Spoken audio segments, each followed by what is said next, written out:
7 апрели соли равон дар шаҳри Бустони вилояти Суғд асосгузори сулҳу ваҳдати миллӣ пешвои миллат президенти ҷумҳурии Тоҷикистон муҳтарам Эмомалӣ Раҳмон марҳилаи якуми корхонаи истеҳсоли маҳсулоти полиэтилении ҷамъияти дорои масъулияти маҳдуди Файзи Бустонро мавриди баҳрабардорӣ қарор доданд. Корхонаи мазкур дар минтақаи саноатии шаҳри Бустон дар майдони қариб 1 гектар бо харҷи зиёда аз 3 миллион сомонӣ аз ҷониби соҳибкори ватанӣ Муқаддас Қодирова бунёд ёфта, дар ин ҷо бо васлу насби хатҳои муосири технологӣ асосан истеҳсоли халтаҳои гуногуни полиэтиленӣ ба роҳ монда шудааст ва тибқи баҳогузории озмоишгоҳӣ маҳсулоташ аз лиҳози намуд ва сифат ба стандартҳои замони имрӯз ҷавобгӯ мебошад.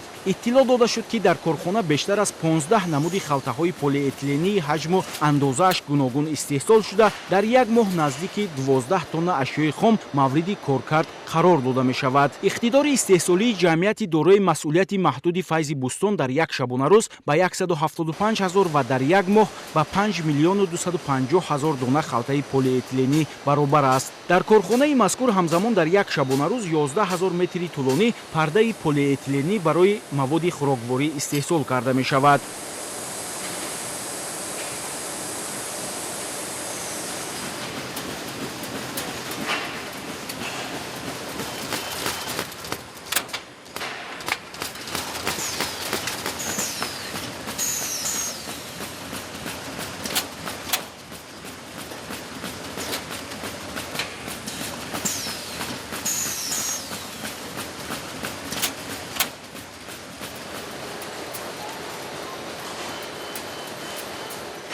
дар ҷамъияти дорои масъулияти маҳдуди Файзи Бустон, ки дар доираи ҳадафи 4-уми миллӣ саноатикунонии босуръати мамлакат ва истиқболи шоиста аз 30-юмин солгарди истиқлоли давлатии ҷумҳурии Тоҷикистон бунёд шудааст, 50 нафар бо ҷои кори доимӣ ва маоши хуб таъмин гардид. аз рӯи маълумоти муассиси корхона, дар натиҷаи зиёд шудани талаботи бозор ба халтаҳои полиэтиленӣ имконияти аз ин ҳам бештар истеҳсол кардани маҳсулот мавҷуд мебошад. пешвои миллат муҳтарам Эмомалӣ Раҳмон зимни боздид аз корхона ва суҳбат бо кормандон ба иқдоми соҳибкори ватанӣ баҳои баланд дода, таъкид намуданд, ки бунёду ба истифода додани чунин корхонаву коргоҳҳо дар таъмини бозори дохилӣ бо маҳсулоти хушсифату рақобатпазир ва ивазкунандаи воридот боис гардида, бо ин роҳ метавон оянда иқтидори содиротии мамлакатро ҳам афзоиш бахшид. талабот ба чунин маҳсулоти хушсифат на танҳо дар дохил, балки дар хориҷ низ хеле зиёд аст. бо ин мақсад роҳбарияти корхона тасмим гирифтааст, ки оянда халтаҳои полиэтилениро ба як қатор кишварҳои минтақа содирот намояд. дар корхонаи мазкур асосан маҳсулоти полиэтилени, яъне халтаҳои полиэтилени гуногун ҳаҷм истеҳсол карда мешавад. маҳсулоти мо пурра воридот ивазкунанда мебошад. дар корхонаи мо дар як шабонарӯз то 350-400 килограмм ашёи хом коркард карда мешавад ва ҳаҷми истеҳсоли маҳсулот дар як шабонарӯз 175 000 дона халтаҳои полиэтилени гуногун ҳаҷм мебошад. талабот дар ин намуди маҳсулот дар бозори дохила вуҷуд дорад ва мо метавонем талаботи бозори дохиларо пурра хонӣ намоем. дар корхонаи мо бо баробари истеҳсоли халтаҳои полиэтилени инчунин пардаҳои полиэтилени барои маҳсулоти хӯрока истеҳсол карда мешавад. қаблан ин намуди маҳсулот аз хориҷи кишвар воридот карда мешуд. маҳсулоти мо, яъне халтаҳои полиэтилени бо нақшу нигори миллӣ омода шуда истодааст. мо дар оянда ният дорем, ки ин халтаҳоро ба хориҷи кишвар содирот намуда истеҳсоли маҳсулот афзоиш дода, барои расидан ба ҳадафи 4-ум саноатикунонӣ бо суръати мамлакат саҳми худро расонем. таҷҳизоти корхона аз ҷумҳурии мардумии чин ворид карда шуда, халтаҳои полиэтиленӣ бо тарҳу намуди хос истеҳсол карда мешаванд, ки асосан дар бозору марказҳои савдо, мағозаҳо ва ошхонаю тарабхонаҳо ба таври васеъ истифода мегарданд. дар оянда бо мавриди баҳрабардорӣ қарор гирифтани марҳилаи дуюми корхонаи ҷамъияти дорои масъулияти маҳдуди Файзи Бустон, истеҳсоли плёнка барои истифода дар соҳаи кишоварзӣ, хусусан бунёди гармхонаҳо ба роҳ монда мешавад. من قادر و مقدس دیرکتور جمعیت دارای مسئولیتش محدود فیض بستان تصمیم گرفتم که بهر تجلیل سزاوار جشن مبارک 30 سالگی استقلالیت دولتی جمهوری تاجیکستان کارخانه استحصال محصولات پلی‌اتیلن را ساخته به استفاده دهم.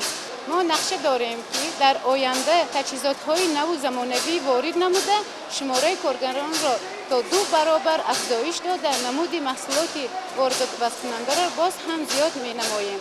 ما صاحبکاران وطنی و پیشوای ملت محترم امامعلی رحمان برای دستگیری های پیوستهشان منتداری بیان نموده در آینده نیز بهر گل شکوفایی وطن محبوب سهم ارزنده خود را میگذاریم. ما کارمندان کارخانه فیض بستان خرسند از آن هستیم که چنین کارخانه ها به استفاده داده شده است. ما در این کارخانه معاش خوب میگیریم. رحمت خود را به پیشوای ملت میرسانیم. خرسند از آن هستیم که در چنین کارخانه ها بر برابر مردم کار و فعالیت برده ایستاده ایم. дар саҳни ҳавлии корхонаи нав маҳсулоти истеҳсолкардаи корхонаҳои саноатии шаҳри Бустон ба намоиш гузошта шуд. Аснои шиносоии сарвари давлат муҳтарам Эмомалӣ Раҳмон таъкид намуданд, ки дар раванди татбиқи ҳадафи чорум саноатикунонии босуръати мамлакат саҳми соҳибкорони ватанӣ бештар буда, ин тадбир ҳам дар афзоиши истеҳсоли маҳсулоти ватанӣ ва ҳам дар таъмини сокинон бо ҷои кору маоши хуб заминаи воқеӣ мегузорад. иттилоъ дода шуд, ки айни замон дар шаҳри Бустон зиёда аз 30 корхонаи саноат ба истеҳсоли орд, равғани растанӣ, оби маъданӣ, консерваҳо, рехтаи пулодӣ, шифр, қубурҳои асбестӣ, пластикӣ, арматура, халтаҳои полипропиленӣ, полиэтилению коғазӣ, мех, сангҳои ороишӣ, тахтасангҳои мармарӣ, рангҳои сохтумонӣ, маснуоти заргарӣ ва дигар намуди молу маҳсулот машғул мебошанд. корхонаҳои саноатии шаҳр дар соли 2020 ба ҳисоби 517 миллион сомонӣ молу маҳсулот истеҳсол намудаанд. имрӯз дар корхонаи воҳиди давлатии филзоти нодири тоҷикистон ва корхонаҳои зертобии он қариб 50 намуд маҳсулотҳои воридоти васкунанда истеҳсол мешавад, ки мо тасмим гирифтем барои иҷроиши ҳадафи чоруми давлати мо саноатикунонӣ бо сурати кишвар ҳамин маҳсулотҳоро истеҳсол кунем. онҳо аз ҷумла ҷевонҳои электрикӣ, маҳсулотҳои пластикӣ, маҳсулотҳои аз сим истеҳсолшаванда, маҳсулотҳои сохтмонӣ, ҳамаи ин маҳсулотҳое ки мо давоми 2 соли охир ба истеҳсол мондем, равона гардиданд барои коҳиш додани воридоти ҳамин маҳсулотҳое ки аслан аз давлатҳои хориҷа ворид мегаштанд, равона карда шудааст. корхонаи мо зиёда аз 150 намуд мехо ва мехҳои печон истеҳсол менамояд. мехҳои печон ва мехо аз Чин, Федератсияи Россия, Қазоқистон воридот мешуд.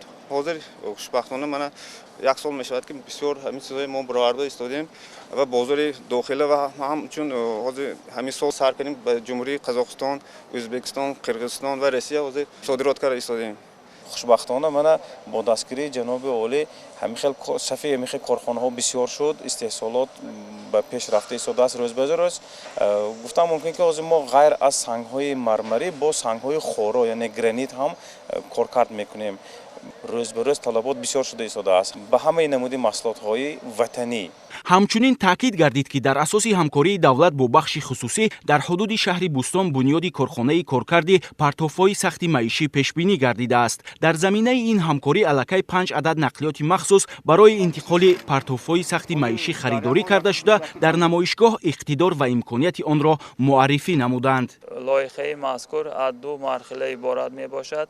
якум марҳила мо технико ворид намуд, аз дуюм марҳила барои коркарди партофҳои сахти маишӣ мебошад.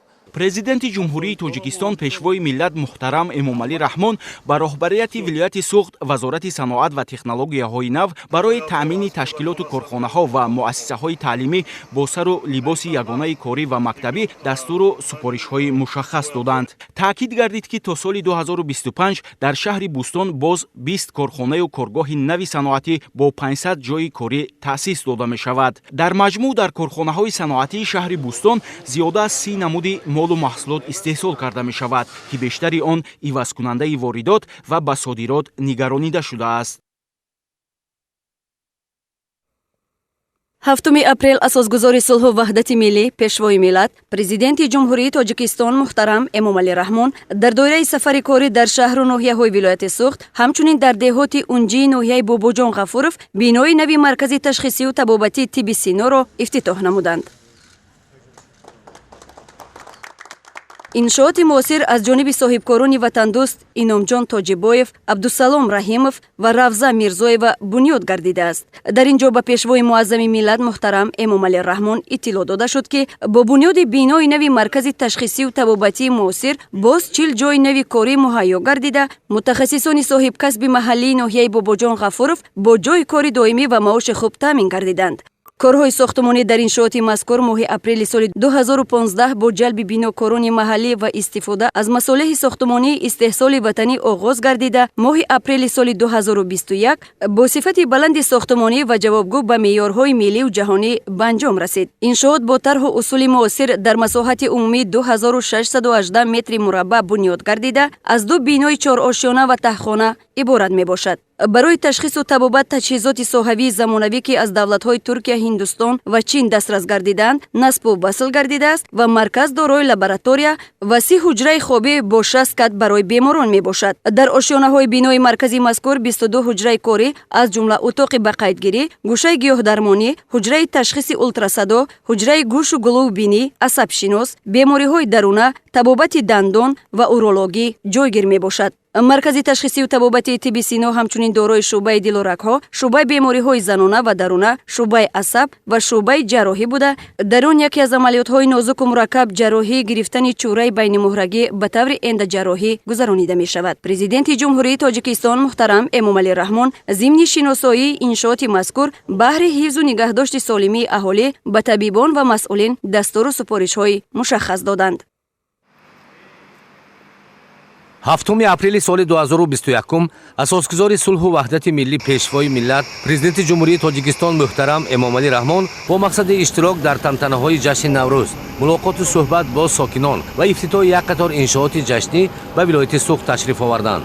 дар фурудгоҳи байналмилалии Хуҷанд президенти ҷумҳурии Тоҷикистон муҳтарам Эмомалӣ Раҳмонро раиси вилояти Суғд Раҷаббой Аҳмадзода ва дигар масъулону намояндагони мақомоти иҷроии ҳокимияти давлатии маҳаллӣ истиқбол гирифтанд.